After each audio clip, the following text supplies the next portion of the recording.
चलो देखो अब आपका जैसे पांचों चैप्टर में है, थोड़ा इससे समझो। समकालीन सुरक्षा से संबंधित आपको ये बताया गया। अब समकालीन की सुरक्षा बताओ सर।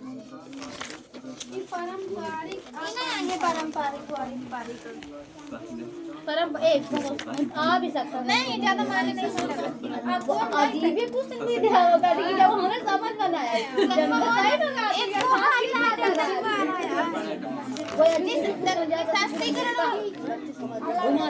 सांद्रा देखो, निसशक्तिकरण अगर है, ये क्वेश्चन आपसे पूछ सकता है कि निसशक्तिकरण क्या है, इसके बारे में आपको भारत का क्या कैसे राय है, ये आपको तो इसका अर्थ पूछ सकता है, या इसकी आवश्यकता क्यों पड़ी, या इसमें क्या कदम संयुक्त राष्ट्र संघ द्वारा उठाए गए। ये क्वेश्चन पूरी अच्छे से पढ़ के जाना है।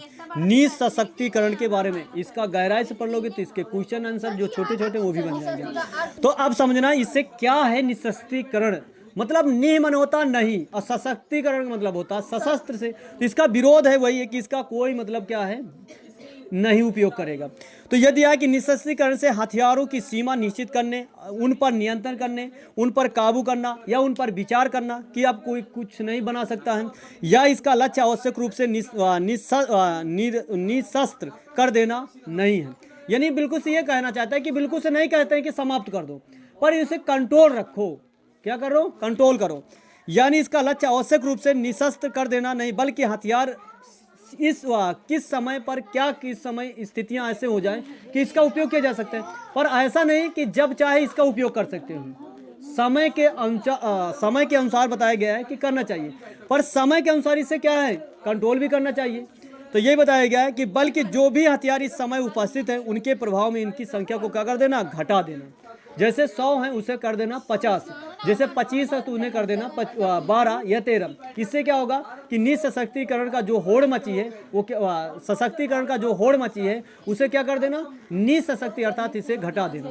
तो यही है, इसके आपका समझते हैं। इसके अनुसार सबका लेखक बताया गया कि जैसे बी डायक के अनुसार बताया गया कि सैनिक शक्ति से संबंधित है, किसी भी तरह का नियंत्रण या प्रतिबंध लगाने से निशस्त्रीकरण कहा जाता है। तो जो भी मतलब क्या कहते हैं, सैनिक शक्ति है बढ़ाना चाहते हैं उसे क्या करना, कंट्रोल करना, ये बता रहा है। और इनका कहना है कुछ है कि सशस्त्रों को समाप्त करना ताकि सशक्तिकरण की होड़ क्या हो जाए, समाप्त हो जाए, यानी दौड़ क्या हो जाए, समाप्त हो जाए। इसी को कहा जाता है निसशक्तिकरण। हाँ, अब इसकी आवश्यकता क्यों है, तो विश्व की शांति देखो अब ये बताया गया कि निसशक्तिकरण की आवश्यकता क्यों पड़ी। मतलब देखो, सबसे पहले तो आवश्यकता ये होती है कि हम अगर निसशक्तिकरण अपनाएंगे तो इससे जो होड़ मची है पूरे विश्व में, लड़ाई दंगा क्या है, ये सारी क्या हो जाएगी, समाप्त हो जाएगी। तो यही बताया कि विश्व शांति व सुरक्षा हो जाएगी। विश्व में क्या हो जाएगी, शांति हो जाएगी, सुरक्षा भी हो जाएगी। सबसे पहले ये हो गया एक। और दूसरे कह रहे हैं आर्थिक विकास हो जाएगा। भैया जो पैसा खर्च कर रहे हैं मतलब हथियार में, वो सारा पैसा उसमें चला जाएगा। पता, भारत सरकार अभी जैसे उत्तर प्रदेश में 1500 करोड़ रुपए प्रयागराज में उत्तर प्रदेश सरकार ने लगाया, पर उसे मिला कितना, यानी 2000 लाख करोड़ रुपए उत्तर प्रदेश को मिला है। तो बताओ, अर्थव्यवस्था उत्तर प्रदेश की काफ़ी मतलब हाई हो गई है अन्य के मुकाबले में। इतना रुपए मुनाफा मिला सरकार को, मिला कि नहीं मिला, इससे सोचो। 1500 रुपए खर्च किया हम सरकार, और कितना मिला उसे, 2000 लाख करोड़ रुपए सरकार को मुनाफा मिला है। तो इससे मिलता है। आप मेला में भी जाइए, मेला में कितने लोग कमा लेते हैं, और जब तुम्हारी आय बढ़ेगी उतना ही सरकार की भी आय बढ़ती है। आप टैक्स देंगे। अब ऐसे समझो कि मान लेते हैं इस किताब को हमने 100 रुपए के लाते हैं, तो सरकार भी इससे 20 रुपए ले लेती है। जो छापते हैं 20 रुपए लेंगे, तो 20 और 20 बिक गई। अब मेला में 100 बिक जाएंगी, तो सरकार को नहीं जा रहा है, क्योंकि जा रहा है। यानी तुम्हें समझ में नहीं आ रहा है कि सरकार को कहाँ से मिल गया। तो जैसे हम ये मेला में खरीदेंगे तो इसमें सरकार का भी है, क्योंकि 10% 5% जो भी होगा इसमें सरकार भी ले रही है टैक्स। जैसे हमने इसे बनाया है तो सरकार, हम इसे बेचेंगे 20 रुपए में, जब होलसेल में जाएंगे तो सरकार इससे कहती है कि मुझे भी 5 रुपए चाहिए, तो हम फिर बेचेंगे कितने, 25 रुपए के। अब ये मेला में जाएगा तो 50 रुपए के बेचेगा। तो जब ये 50 बिक जाएंगे तो सरकार को 50 अर्थात कितना, 25 रुपए सरकार को भी मुनाफा हो गया। अब जितने बिकेंगे उतने सरकार को भी मुनाफा जा रहा है या नहीं रहा।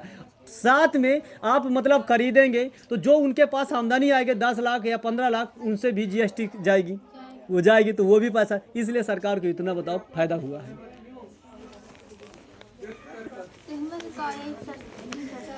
तो इसके बताया कि आर्थिक विकास में सहायक हो जाएगा। अंतर्राष्ट्रीय तनाव भी कम होता है। देखो जो हमें अंतर्राष्ट्रीय तनाव होता है कि जो देश विदेश में बहुत सारे तनाव से जुड़ते हैं, वो सारा क्या हो जाता है, खत्म।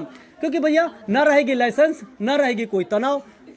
यार पता चला लागत यार वही के घर में बंदूक रखी ना, तो हमें तनाव है कि कहीं मार न दे हमें, सही बात है या नहीं। और जब ना रहेगा तमंचा न बंदूक तो तनाव कौन रहेगा, कुछ बात की नहीं रही। यही है, ये तनाव को क्या करता है, कम करता है। उपनिवेशवाद को बढ़ावा देता है, उपनिवेशवाद को बढ़ावा नहीं देता है, अंत करता है। उपनिवेशवाद जैसे हम भारत के, हमारा भारत भी उपनिवेशवाद था, यानी किसी न किसी प्रकार से गुलाम था। तो जैसे हमारे पास बहुत बड़े हथियार है, तो जो भी है हथियार है, हम दूसरे देश को कहेंगे मान जाने हम तो सब कब्जा कर लेंगे। अब वो बेचारा के मारने के मतलब कुछ नहीं कर पाया, इसलिए उसका कब्जा कर लिया। तो हम किसके बदौलत, हथियार के बदौलत। हथियार नहीं रहेगा ना हमसे कब्जा कर पाएंगे, ना हम उसके पास दबाव डाल सकते हैं, ना हम वहाँ पर राज कर पाएंगे। यही है, उपनिवेशवाद का क्या हो जाता है, अंत हो जाता है। विदेशी हस्तक्षेप पर रोकना, अर्थात विदेशी हस्तक्षेप कोई नहीं कर सकता है, इसलिए इसमें सहायक होती है। लोक कल्याण को बढ़ावा देता है, लोगों की जनता को कल्याण हित में बढ़ावा मिलता है। और सैनिकीकरण को रोकना भी होता है। तो ये सारे आपका परमाणु युद्ध से सब, तो ये क्या है, उद्देश्य है निःशक्तिकरण के। तो ये हेडिंग भी याद रखना है। उद्देश्य के मतलब इसकी आवश्यकता क्या थी, वही है इसका आवश्यकता बता रहा है कि इसका क्या उद्देश्य थी जो इसके लाने के लिए। तो इसके लिए ये आवश्यकताएं हुई, मेन था। तो आवश्यकता हेडिंग डाल देंगे, क्या डालेंगे, इसकी आवश्यकता कि यानी निःशक्तिकरण की क्या आवश्यकता पड़ी। बस आपका पॉइंट टू पॉइंट लिखते चले जाना है।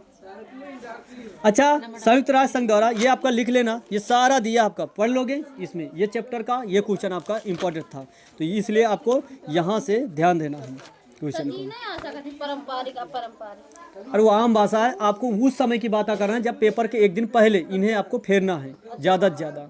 और कोई सब आपको पूरी किताब से फिर नहीं फेर के जाना। कुछ नहीं पढ़ती था ना, बस मेन अभी तुम सब पढ़ो, जो कुछ पढ़ो, पर जिस दिन पेपर के एक दिन पहले आपको इन वाले को ज़्यादा हाईलाइट करके पढ़ के ही जाना, कुछ ना पढ़ के जाना, इन्हें पढ़ के जरूर जाना है। याद बन हाँ, ताकि इन्हें ना छूटे, और इन्हीं से फिर क्वेश्चन आपके बन जाएंगे छोटे छोटे।